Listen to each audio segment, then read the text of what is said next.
Well, Magdala was a very typical Victorian campaign fought by a troop of 16,000 men to overcome an emperor, Tewodros II, who had locked away as hostages a group of people, including the British consul.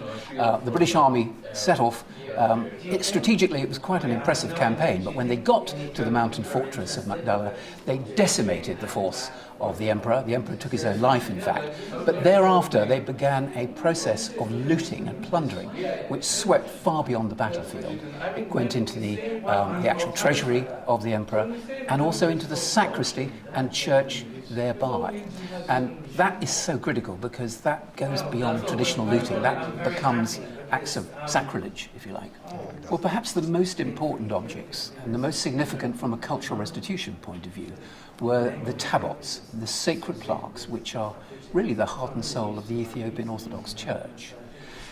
They are such a special category of object in a museum collection. They're probably unique as well.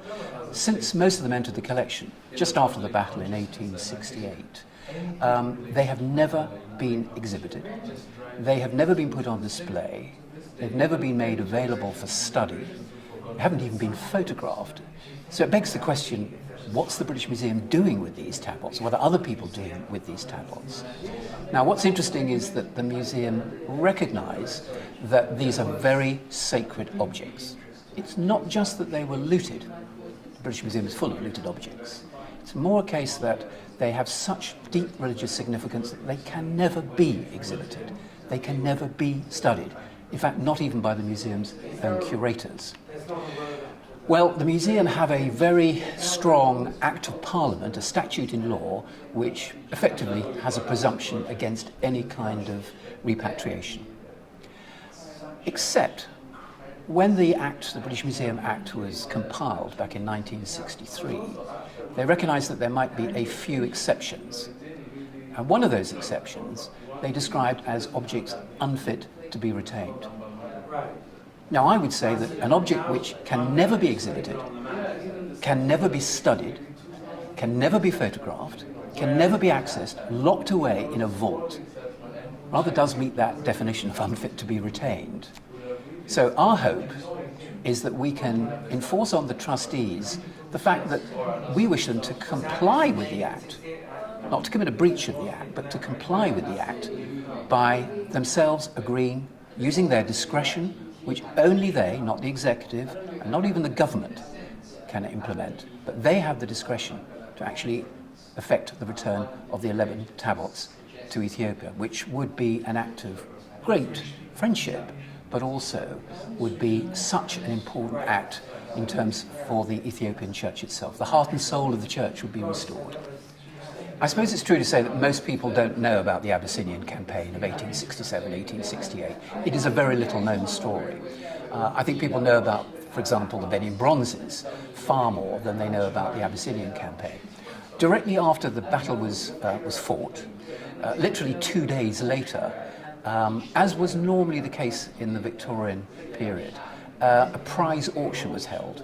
And at that prize auction, objects were sold to various parties that were interested in acquiring objects. And these would be objects such as manuscripts, obviously ecclesiastical objects removed from the church, the tabots removed from the sacristy, and also other regalia, but also clothing worn by the emperor, literally his shirt ripped off his body and actually put into the auction. All these items were put up at a prize auction, which raised about £5,000, in fact, and that money was used to help finance the campaign. We'll go a long way to do that. The British Museum were very active bidders at that auction. In fact, they sent their own representative along the expedition to bid specifically for items at that auction and to acquire other things. It was an act which even the British Museum itself believed now was pretty below the belt, pretty reprehensible.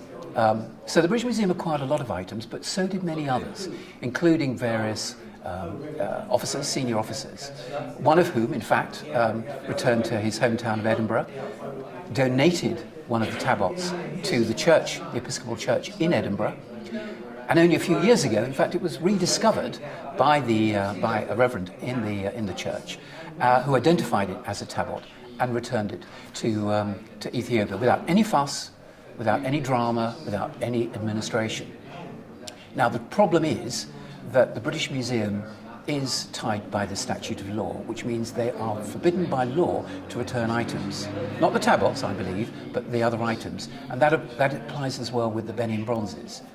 What I think is most likely to happen is that Benin bronze, the extraordinary momentum building behind returning the Benin bronzes, which were items looted, plundered by traders, by administrators, by members of the services that actually invaded Benin City.